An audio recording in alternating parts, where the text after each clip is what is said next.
नेपाल के प्रधानमंत्री के सीमा विवाद वाले बयान पर विदेश मंत्रालय ने दो टूक कह दिया है कि भारत नेपाल सीमा का 98% हिस्सा पहले ही तय हो चुका है और बाकी मुद्दों को सुलझाने के लिए दोनों देशों के बीच स्थापित तंत्र अभी भी मौजूद है। भारत ने यह भी स्पष्ट कर दिया है कि यह पूरी तरह द्विपक्षीय मामला है, तीसरे पक्ष का हस्तक्षेप किसी भी कीमत पर बर्दाश्त नहीं किया जाएगा। लेकिन सवाल तो ये है कि आखिर नेपाल सीमा विवाद एक बार फिर से क्यों सुर्खियां बटोर रहा है। बैलेंस शाह ने ऐसा क्या बयान दे दिया जो सोशल मीडिया पर वायरल हो रहा है और कहा जा रहा है कि वो चीन के इशारे पर चल रहे हैं। वीडियो को लास्ट तक देखिए, विस्तार से आपको बताएंगे। नमस्कार, आपके साथ मैं पल्लवी रविंद्र सिंह। नेपाल के साथ सीमा विवाद पर भारत ने एक बार फिर से साफ और सख्त संदेश दिया। नेपाल के प्रधानमंत्री के हालिया बयान के बाद विदेश मंत्रालय ने दो टूक शब्दों में कहा, दोनों देशों के बीच सीमा से जुड़े मुद्दे द्विपक्षीय हैं और इनमें किसी भी तीसरे पक्ष की कोई भूमिका नहीं होगी। विदेश मंत्रालय ने यह भी याद दिलाया कि भारत नेपाल सीमा का तकरीबन 98% हिस्सा पहले ही तय हो चुका है और चिन्हित किए जाने की सारी चीजें प्रक्रिया जो है पूरी भी हो चुकी है, जबकि नेपाल कुछ हिस्सों पर ही बातचीत जारी रख रहा है। विदेश मंत्रालय के प्रवक्ता रणधीर जायसवाल ने कहा है कि हमने नेपाल के प्रधानमंत्री के बयान और उनके बाद नेपाल के विदेश मंत्रालय की प्रतिक्रिया पर ध्यान दिया है। भारत और नेपाल के बीच सीमा संबंधी सभी मुद्दों को सुलझाने के लिए पहले से स्थापित द्विपक्षीय तंत्र मौजूद है और इन्हीं के जरिए बाकी मामलों का समाधान किया जाएगा।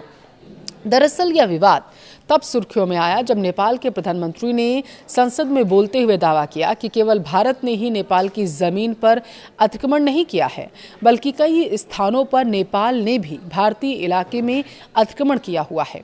उन्होंने दावा किया कि दोनों देशों को तथ्यों के आधार पर विवाद का समाधान निकालना चाहिए और इसके लिए इतिहासकारों, सर्वेक्षण विशेषज्ञों तथा अन्य जानकारों की हेल्प लेनी चाहिए। नेपाल के प्रधानमंत्री ने यह भी कहा कि लिपुलेख, लिम्पियाधुरा और इसके साथ कालापानी जैसे क्षेत्रों को लेकर लंबे समय से मतभेद है, जिनका असर दोनों देशों के रिश्तों पर भी पड़ता है। हालांकि उन्होंने इस मुद्दे को बातचीत और दोस्ती के माहौल में सुलझाने की वकालत की है। इसका जवाब देते हुए रणधीर जायसवाल ने कहा, भारत नेपाल सीमा का लगभग 98% हिस्सा पहले ही चिन्हित किया जा चुका है। उन्होंने बताया कि कुछ शेष हिस्सों में समस्या मुख्य रूप से गंडक नदी के बहाव में बदलाव के कारण पैदा हुई। इसके अलावा कुछ सीमावर्ती इलाके और नो मैंस लैंड में अतिक्रमण से जुड़े मामले, जिनकी दोनों देशों के अधिकारी संयुक्त रूप से मैपिंग भी कर रहे हैं।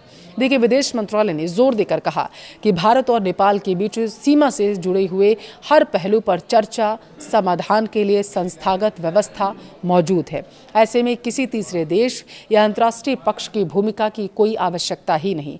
भारत का यह बयान इसलिए भी महत्वपूर्ण माना जा रहा क्योंकि नेपाल के प्रधानमंत्री ने संसद में यह जानकारी दी थी कि उनकी सरकार ने इस मुद्दे को चीन और ब्रिटेन के समक्ष भी उठाया था।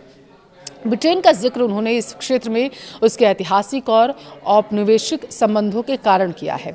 विशेषज्ञों का मानना है कि भारत का यह बयान केवल नेपाल के लिए संदेश नहीं है, बल्कि यह भी संकेत देता है कि नई दिल्ली अपने पड़ोसी देशों के साथ लंबी सीमा मामलों में किसी भी तीसरे पक्ष की मध्यस्थता को मान्यता नहीं देगी। अब निगाहें इस बात पर टिकी हैं कि आने वाले दिनों में दोनों देश सीमा से जुड़े शेष विवादों के समाधान के लिए बातचीत को किस दिशा में लेकर जाएंगे।